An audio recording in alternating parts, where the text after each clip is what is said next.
G'day, I'm Brian, and today I'm going to talk about going out on safari with the Nikon 600mm F6.3 PF lens, and I've had this lens for a little over a year now. I spent 3 months in South Africa with this so far, a 10-night Indian tiger safari. So I don't know whether you're going to see that. This is it here. Okay. And most recently I was on a 3-night long weekend on Norfolk Island, just off the mainland of Australia, photographing birds.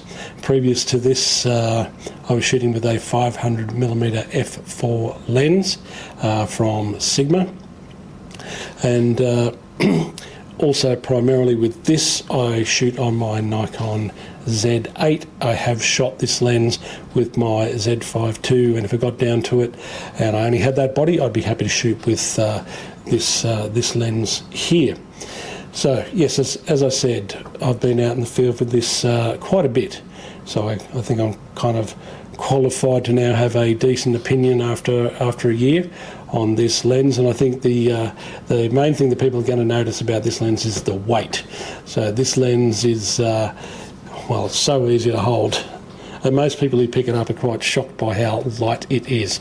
So as a comparison, my previous F4 500mm lens was around 3.5 kilos, and this is about 1.4 kilos. So 2 kilos lighter for this lens, and it's extremely noticeable. And as I got older, I was just sick of carrying around a big, heavy lens. I used to tell people to man up if they thought those lenses were too heavy. But when you travel as much as we do, and you do as much wildlife photography as we do for amateur wildlife photographers and videographers, then it does tend to wear on you. So this is actually a real boon for the weight saving. Of course, the elephant in the room for a lot of people is going to be, well, it's a 6.3 versus your 500 f4 or a 600 f4, and isn't that there's two stops of full stops of light right there? Is that not a significant negative for having this lens? Well, firstly, let's talk about the fact that a 600mm f4 prime here in Australia is going to set you back at least $20,000. So whatever the equivalent is in your country, you'll know that this is about 1/3 of the price of a 600 f4 lens. So a lot of people can only dream about those sorts of lenses. Those who have them,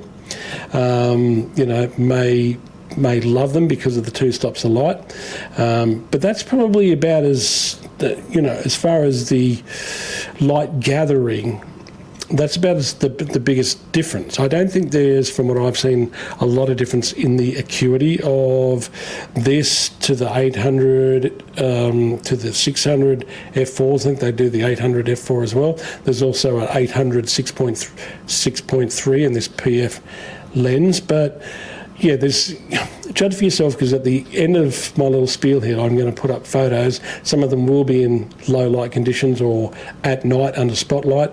You can judge for yourself how this performs. But the thing that negates the whole two stops of light with the heavier lenses, and I don't use a tripod or a monopod, I find them extremely restrictive to use, especially for bird photography. And a lot of people use them because they're so heavy to hold. So with this lens, when it gets darker, even though it's an f6.3 versus an f4 that I had, you can generally shoot at much lower shutter speeds. So with this lens, okay, if you're getting to low light conditions, or maybe you're photographing under spotlights, like in Borneo, or in the in the evening on safari, and they're under spotlights, it is, you may be trying to shoot at 1/250th of a second. And a lot of people say, yeah, I can get down to 1/50th, but for how long? I mean, you are going to start swaying very, very quickly and getting motion blur at those slow shutter speeds with the f4.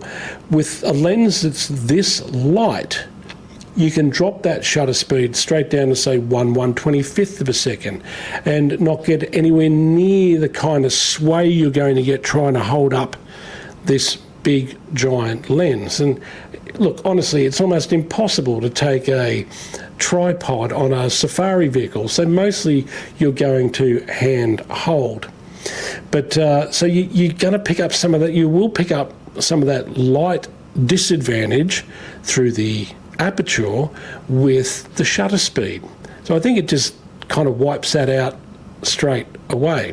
Again, super happy with the sharpness of this lens, with the focus speed. In Australia, we mainly have the main wildlife you're going to shoot is birds. So you're going to have to deal with fast moving subjects, whether flitting through trees or in flight.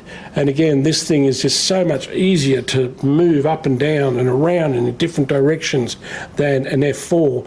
And of course, we've all been in that situation where a bird is sitting on a branch or whatever, and it's about to take off, or we're waiting for it to take off, and your arms are just getting tired. Now maybe in that situation you've got your tripod or your monopod, but if you're hand holding, this you can definitely hand hold this longer on a subject that's on a branch, like a bird that's going to take off, than with a bigger lens. Now the biggest drawback, and this is in the comparison between this and other exotic type lenses, is the minimum focus distance. On this particular lens, you're looking at a minimum focus distance of around 4 meters or around 12 feet.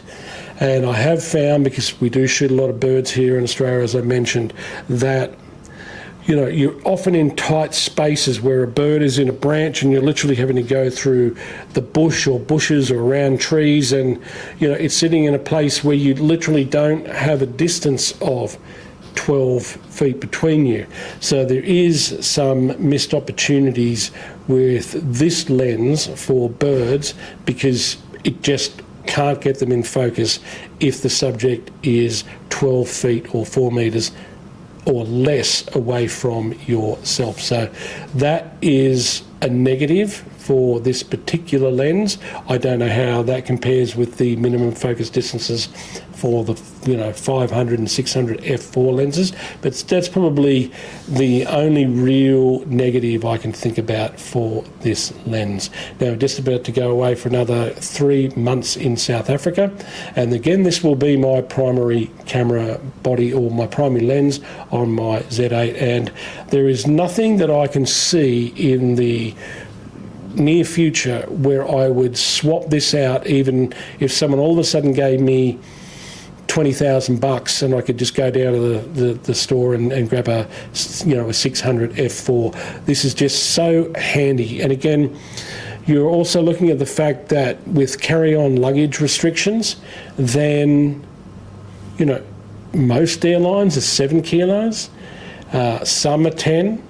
But, this is so much easier to you don't have to worry anywhere near as much about whether this in your, whatever your carry-on is going to be like when you go to check in, if they ask you, can you weigh your carry-on bags and see whether it's within the limit. And to give you a comparison, this lens and my Z8 and my Z5.2 and the 24-120, those two lenses in my bag, the same bag I've been using for a while, less weight than my D850 mounted with my 500mm lens. So, what an advantage when you're traveling around. I think a lot of people are looking at that do a lot of traveling for their wildlife photography. They're wanting something light, they're looking at something portable, something that fits within the baggage limits of most airlines. So that's kind of my take about how I feel about the lens, and I'm going to put, as I said, a bunch of photos now, some in low light, some at, kind of nighttime under spotlight. Judge for yourself what you think. So it'll be a mix of birds and wildlife from Namibia and South Africa and India, Norfolk Island, and I think you'll be, hope you'll be impressed with what this thing can turn out. So thanks for watching and enjoy these photos, and I'll see you in another video real soon. Bye for now.